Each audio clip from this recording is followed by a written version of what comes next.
stop to think about a world where your leader wasn't just a president or a prime minister, but maybe a living god? Or, someone directly chosen by the heavens? It sounds kind of wild, right? But today, we're doing a deep dive into exactly that, divine kingship. This wasn't just some abstract idea. It was like the core of power for ages in places all over the ancient world. We've got some really interesting sources here, mainly looking at excerpts from divine kingship, ancient rulers and sacred power, and divine royal authority in ancient civilizations. Our goal really is to unpack this. How did ancient rulers actually claim this kind of divine power? What made people buy into it? And what could actually make it fall apart? And it's crucial to grasp just how widespread this was. Divine kingship wasn't some oddity. It was a fundamental way ancient societies wove together religion and politics. It basically lifted rulers up, making them sacred figures, kind of like conduits between the gods and everyone else. And this setup, it gave them an authority that was incredibly hard to challenge. It was vital for building states, keeping order, long before we had the kinds of secular governments we think of today. Okay, so let's really define this. When we say divine kingship, what's the core idea we're talking about here in these ancient contexts? Well, fundamentally, it's the claim that a monarch rules because the gods want them to. Or sometimes it goes even further, the ruler is a god, or at least embodies one. Yeah, it completely dissolves that line we often draw between, say, religious authority and political power. The ruler is either a god walking among people, or they're the god's specifically chosen agent on earth. So their decisions, their actions, they're seen as divinely guided. It provides this incredibly strong ideological bedrock for their rule, often unshakable, really. Right, that makes sense as a foundation. Now, the really juicy part. Yeah. How did this actually look on the ground? Because the sources suggest it wasn't a one-size-fits-all thing, right? The variety is pretty amazing. Oh, absolutely. The diversity is huge. Let's start with maybe the most famous example, ancient Egypt. Yeah. The pharaoh wasn't just divinely approved. He was a god on earth, a living embodiment of gods like Horus. Our sources say a god in every sense of the word. Their power wasn't granted. It was just there, inherent. They were responsible for maintaining Mat, that's cosmic order, justice, truth, and for practical things too, like making sure the Nile flooded properly for the crops. And what's fascinating is this kind of duality. You see images where the pharaoh is clearly shown as an equal to the gods, totally divine, but then in text they might talk about being a humble servant. Okay. It's a balance, right, between this absolute spiritual authority and the day-to-day job of ruling. Frankfurt's analysis really hits this home, the pharaoh, as the source of all good things, this intrinsic divine presence. Wow, a god on earth responsible for the Nile itself. That's immense power, but also sounds like immense pressure if the Nile didn't flood right. Exactly. Huge pressure. Now, compare that to ancient China. It's a completely different setup. With the Zhou dynasty, you get the concept of the mandate of heaven, Tianming. The emperor is the son of heaven, Tianzi. Chosen by heaven, yes, but, and this is key, it was conditional. Conditional how? Conditional on ruling justly and virtuously.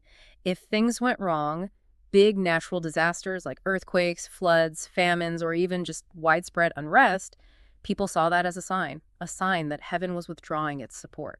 And that withdrawal basically gave permission for a new dynasty to take over. It legitimized rebellion almost. Precisely. It's this built-in accountability mechanism, a justification for political change that's quite different from the Egyptian model where divinity was inherent. Okay, so Egypt, inherent god, Right. China, conditional mandate. What about Mesopotamia? Where did their kings fit in? Mesopotamia is another fascinating contrast.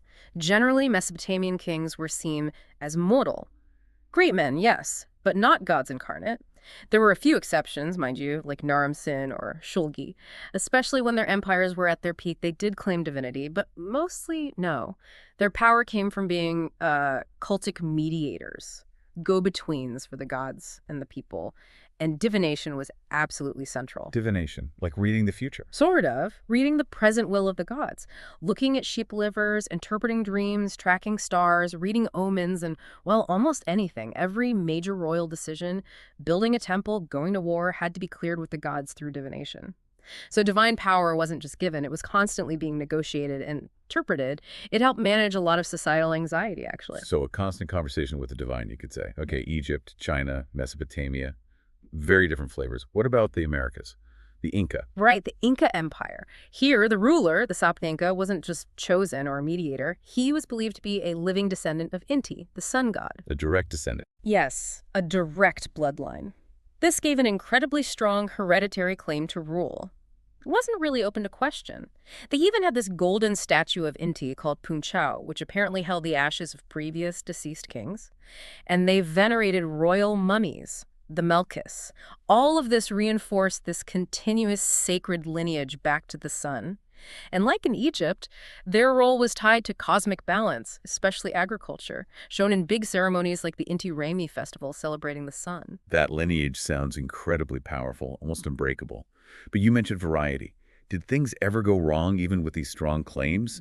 Like the Maya, their rulers also had divine links, didn't they? They did. The Maya had their Kulaja, their holy lords. They were deeply connected to the maize gods, seen as shamanic figures, crucial for sustenance. But here's where it gets really interesting, maybe a bit messy. Some sources suggest there was a major disagreement, an internal schism among some Maya rulers about the core creation story involving the maize god. A theological fight over the basis of their power. Exactly. And it wasn't just academic. This fundamental disagreement apparently weakened the very foundation of their kingship, leading to conflict in the classic period, and is seen as a factor in the demise of the institution of divine kingship in that area. It's a powerful example of how even deeply rooted divine legitimacy could be vulnerable, especially to internal ideological cracks. That really underscores that these systems weren't monolithic. Yeah. So before we move on from the examples, was there anywhere major, this didn't happen, any ancient civilizations that seem to have skipped divine kingship? Well, the most striking example is probably the Indus Valley civilization. We see these huge, sophisticated cities like Mohenjo-daro and Harappa, complex society, but really no clear evidence for divine kingship. It stands out, especially compared to Egypt and Mesopotamia nearby, that famous little priest-king statue. Most scholars now think it doesn't really prove a god-king or even a priest-king ruled. It might suggest a different kind of leadership, maybe more collective or egalitarian. It's still a bit of a mystery. Interesting. A major exception. One last comparison point. Ancient Israel. How did their kings relate to the divine? That's another crucial contrast. Israelite kings were definitely seen as chosen by God. Think of David, right? But, and this is critical, the king himself did not view himself as divine. His authority was delegated by God, and it was bound by a covenant, a sacred agreement. He was the guardian of the covenant. This put a huge emphasis on moral and ethical behavior, not personal godhood. It introduced this unique layer of accountability where prophets could and did criticize the king if he strayed from God's law. Okay, so we've seen this incredible spectrum: inherent gods, conditional mandates, mediators, descendants, guardians, even internal disputes and notable absences. Given all that, how did rulers actually do it beyond just saying, I'm divine or I'm chosen? What were the practical tools they used to make people believe and obey? Right, it wasn't just about the claim itself. They had a whole toolkit, really. First and foremost was constantly reinforcing that divine ancestry or mandate, like the Egyptians always emphasizing the pharaoh as son of Ra, the Chinese talking about the mandate of heaven, the Inca lineage from the sun god. This story had to be told over and over. Second, there was cosmic alignment. Rulers went to great lengths to show their reigns were in sync with the universe. How so? Like with astrology? Exactly. Chinese court astrologers watched the skies for omens, eclipses, comet signs of heaven's view on the emperor. Maya rulers would time big events like coronations to match specific points in their complex cosmic calendars. It made their rule seem fated, part of the natural order. That's clever. Almost like ancient PR, linking themselves to the cosmos. Yeah. What else was in the toolkit? Well, military success was huge. Winning battles was often seen as direct proof of divine favor. Look at Naram-Sin in Mesopotamia, declaring himself a god after building a big empire. Or Egyptian pharaohs constantly depicted as Horus, the victorious god, smiting enemies who represented chaos. Winning meant the gods are on your side. Okay, so military might equals divine approval. Makes sense. Then there's fertility and prosperity. This was absolutely vital. Kings were expected to ensure good harvests, plentiful rain, or, in Egypt's case, the right kind of Nile flood. They took credit when things went well, often through rituals aimed at appeasing the gods responsible for agriculture. And conversely, famine or disaster could be devastating to their legitimacy. Well, think back to China's mandate. Right, the practical results mattered. Absolutely. And finally, religious leadership. The king wasn't usually just a political figure. He was often the chief priest, or at least played a central role in the most important rituals. The pharaoh leading the Sed festival for rejuvenation, the Mesopotamian king in the Akitu New Year festival, Maya kings performing public bloodletting rites.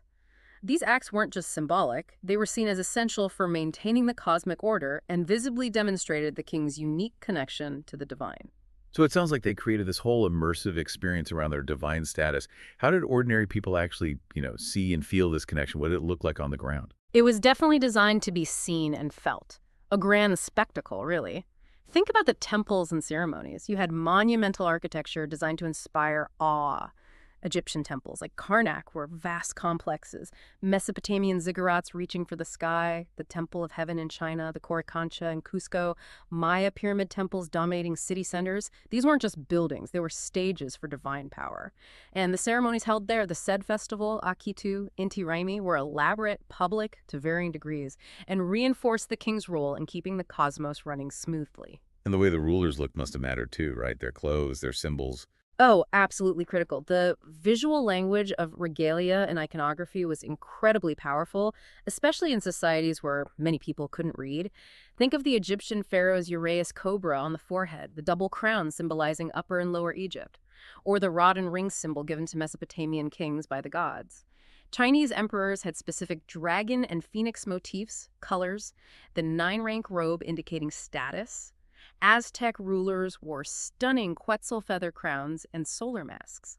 These weren't just accessories, they were tangible symbols of divine favor and authority, instantly recognizable. Symbols everyone would understand. Exactly. And backing all this up were the priesthoods and institutions. These religious specialists and organizations were crucial. They often worked closely with the ruler, interpreting divine will, like Egyptian priests reading dreams or Mesopotamian scribes recording omens.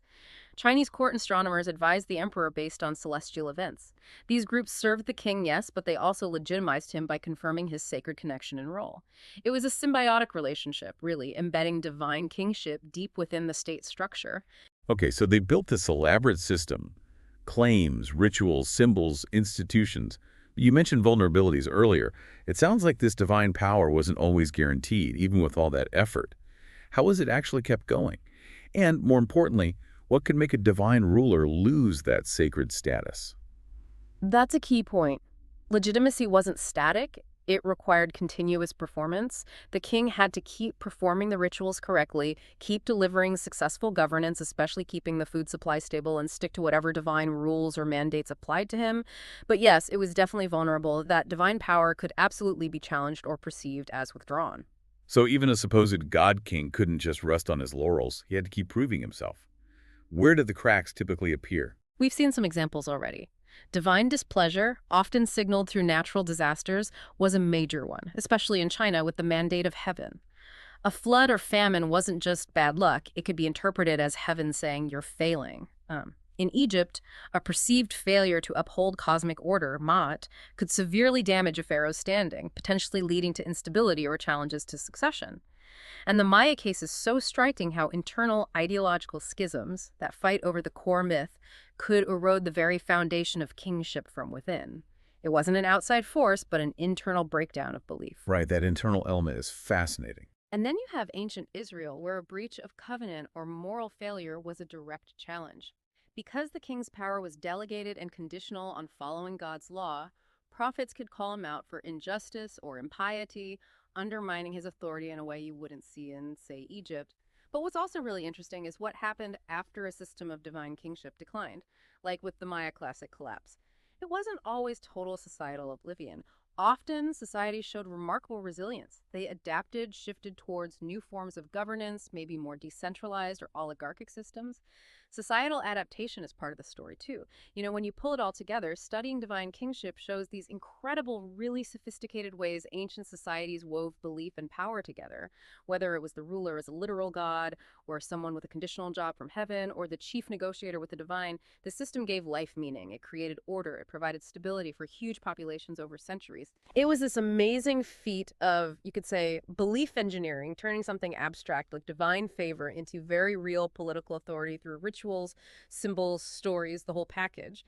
It really is staggering. And comparing them, like Egypt's inherent divinity versus China's conditional mandate, or the Maya situation, it really highlights how the nature of that divine link could shape a society's entire political dynamic. its potential for change or resistance. It just shows that this fundamental human quest for legitimacy, for order, for a sense of connection to something bigger, it's been driving politics for millennia. The forms changed drastically. Living gods, chosen guardians, whatever. But that core need for authority rooted in something profound seems almost universal and incredibly adaptable. And for you, thinking about this today, understanding divine kingship is, I think, a powerful lens. It reminds us that even now, power rarely relies just on force. It almost always seeks some kind of deeper justification, tapping into cultural values, historical narratives, maybe even moral claims. It makes you wonder, doesn't it? What are the foundational truths or beliefs that underpin leadership legitimacy in our own time? Maybe not gods in the same way, but perhaps concepts like the will of the people or scientific expertise or historical destiny. It's definitely something worth mulling over.